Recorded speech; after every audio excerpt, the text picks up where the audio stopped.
My name is Philip Mantle and I'm a UFO expert, and I have recently uncovered new information that confirms that one of the world's best documented UFO abduction cases really did take place. As a UFO researcher, I've been active in this field for 40 years now. I started when I was 20 and now I've reached the ripe old age of 60. The Pascagoula encounter happened in Pascagoula, Mississippi on October the 11th, 1973, involving two men, Charles Hickson, age 42, and Calvin Parker, age 18.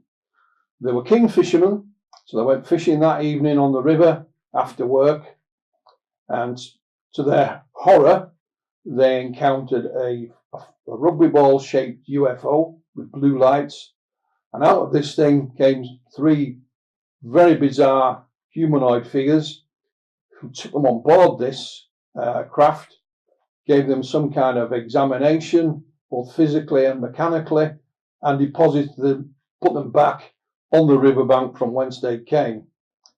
That evening, they reported the incident to the local Air Force at Keesler Air Force Base and to the sheriff in Jackson County.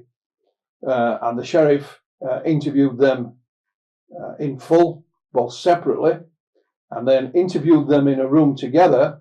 And unbeknown to Parker and Hickson, there was a tape recorder running in the desk nearby. This is known as the secret tape. And the police played that back later, and the two gentlemen involved were still talking about what happened to them, how scared they were, how they were going to explain it to their families. So that is, in a nutshell, is the Pascagoula incident. There's a number of things that sets this case apart from other abduction cases. First and foremost, that there's two people involved. That is extremely rare. Most such incidents is just one witness. Secondly, is how the two gentlemen reacted afterwards. They didn't hide, they didn't run. The first thoughts were, what if this happens again and it happens to somebody else? We better report this. So they reported it to Keesler Air Force Base, who weren't interested. They advised them to contact their local law enforcement. They did.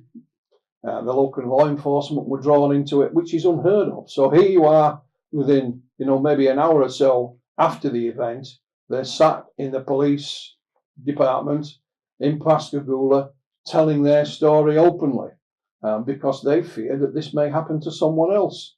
So it is unique in many instances, and that just gives you a bit of an idea why it's so unique. The document that I've recently uncovered talks about puncture wounds, that both witnesses have puncture wounds about their body as a result of this incident. Now, to find any physical, written, documented evidence to support an incident like this is totally unheard of.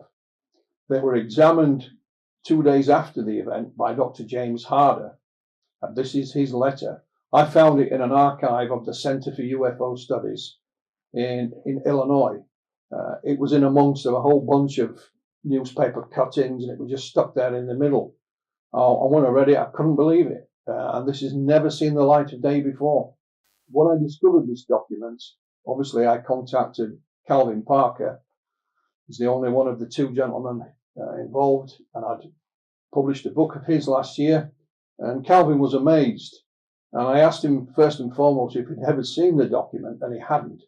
But he remembered Dr. Harder and another doctor who was there at the time, that was Dr. Alan Hynek, discussing the puncture wounds. He remembers them talking about it after Dr. Harder had examined him, but he'd never seen this document before, and he was absolutely amazed. And he more or less said, well, I told you so. Simple as that, but it did absolutely amaze him.